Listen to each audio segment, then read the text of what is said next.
नमस्कार दोस्तों, आज मैं आप सबके लिए एक नई कहानी की प्रस्तुति लेके आई हूँ, जिसका शीर्षक है शबरी की साधना। शबरी भगवान राम की परम भक्ति, यह तो हम सब जानते हैं। वह शबर जाति की एक भोली भाली लड़की थी। शबर जाति के लोग देखने में बहुत कुरूप होते हैं, लेकिन शबरी इतनी कुरूप थी कि शबर जाति के लोग भी उसका तिरस्कार करते थे। शबरी के माँ बाप को शबरी के विवाह की बहुत चिंता होती थी, यानी कि उसके विवाह की। वे दिन रात बस इसी चिंता में डूबे रहते थे कि आखिर शबरी के वैवाहिक जीवन का क्या होगा। आखिरकार शबरी के माता पिता को शबर जाति का एक विवाह योग्य लड़का मिल गया। माता पिता ने रात्रि में शबरी का विवाह कर उसे रात्रि में ही विदा कर दिया। उन्हें डर था कि कहीं लड़का शबरी को देखकर विवाह के लिए इनकार न कर दे। शबरी अपने पति के साथ रात्रि में ही निकल गई। आगे आगे शबरी का पति चल रहा था और पीछे पीछे शबरी। चलते चलते वे दंड कवन में आ पहुंचे। वहां उन्हें सुबह हो गई। लड़के ने सोचा, देखूं तो सही मेरी स्त्री कैसी दिखती है। लड़के ने पीछे मुड़कर देखा तो शबरी की कुरूपता देखकर वह डर गया। उसे लगा यह तो कोई राक्षस कुल की ही है जो मुझे यहीं खा जाएगी। यह सोचकर लड़का शबरी को वहीं छोड़कर भाग गया। अब शबरी दंड कवन में अकेली रह गई। वह पियर से तो आ गई थी, लेकिन उसे अपने ससुराल का कोई पता न था। अब शबरी जाए तो जाए कहाँ। दंड कवन में रहने वाले ऋषि शबरी को अछूत मानकर उसका तिरस्कार करने लगे। उसी वन में मतंग नाम के एक ऋषि महात्मा रहते थे। मतंग ऋषि को शबरी को देखकर उस पर दया आ गई। उन्होंने शबरी पर कृपा कर उसे अपने आश्रम में रहने के लिए शरण दे दी। दूसरे ऋषि मुनियों ने जब यह सब देखा तो उन्होंने इस बात का बहुत विरोध किया कि उन्होंने एक कुरूप और अछूत जाति की लड़की को अपने आश्रम में शरण दे दी।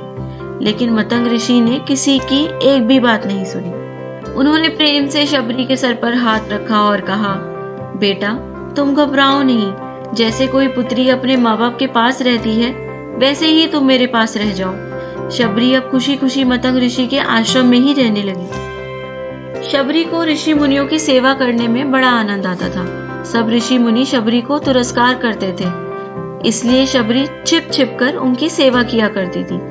रात में जब सब सो जाया करते थे तो शबरी रात में ऋषियों के स्नान के लिए पंपा सरोवर जाने वाले रास्ते को जाकर बुहार देती थी। जहाँ कंकड़ पत्थर पड़े होते थे उन्हें हटाकर वहां बालू बिछा देती थी। ऋषियों के लिए ईंधन लाकर रख देती थी। अगर कोई शबरी को देख लेता तो वहां से डर के मारे भाग जाती थी। उसे डर था कि कहीं मेरी छाया ऋषि मुनियों पर पड़ गई तो वे अशुद्ध हो जाएंगे।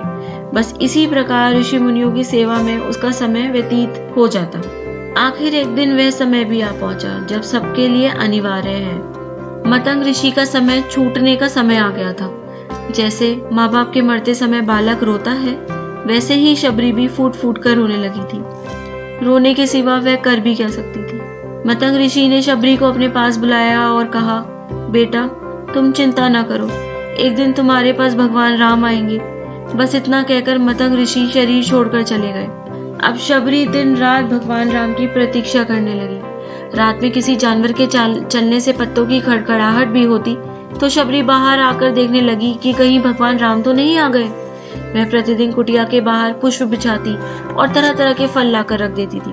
फलों में भी बढ़िया बढ़िया फल राम जी के लिए चक्कर रख देती थी। फिर राम जी नहीं आते तो अगले दिन फिर नए फल ले आती। राम जी को भोजन कराने का उसके मन में बहुत उत्साह था। प्रतीक्षा करते करते एक दिन शबरी की साधना आखिरकार सफल हुई। मतंग ऋषि के वचन सत्य हुए। भगवान राम शबरी की कुटिया में पधारे। कई बड़े बड़े ऋषियों मुनियों ने भगवान राम से उनके आश्रम में चलने के लिए प्रार्थना की, लेकिन भगवान राम तो केवल शबरी की कुटिया में आए। जैसे शबरी को भगवान राम से मिलने की तीव्र इच्छा थी, वैसे ही भगवान राम को भी शबरी से मिलने की उत्कंठा थी। भगवान राम शबरी की कुटिया में पहुंचे। शबरी के आनंद की सीमा नहीं रही। वह भगवान के चरणों में लिपट गई। जल लाकर उसने भगवान के चरण धोए, फिर आसन बिछाकर भगवान को बिठाया। फल लाकर शबरी ने भगवान के सामने रखे और प्रेम पूर्वक उनको खिलाने लगी। प्रभु राम शबरी के इस प्रेम भाव से प्रसन्न होकर भगवान श्री राम ने शबरी को आशीर्वाद दिया और सदा के लिए अपने श्री चरणों में स्थान दिया। बोलो प्रभु श्री राम की जय। उम्मीद करती हूँ कि आपको यह कहानी जरूर अच्छी लगी होगी। ऐसी और कहानी सुनने के लिए कृपया कर मेरे चैनल वर्णन को सब्सक्राइब करें। जल्दी मिलते हैं एक नई कहानी या कथा के साथ। धन्यवाद।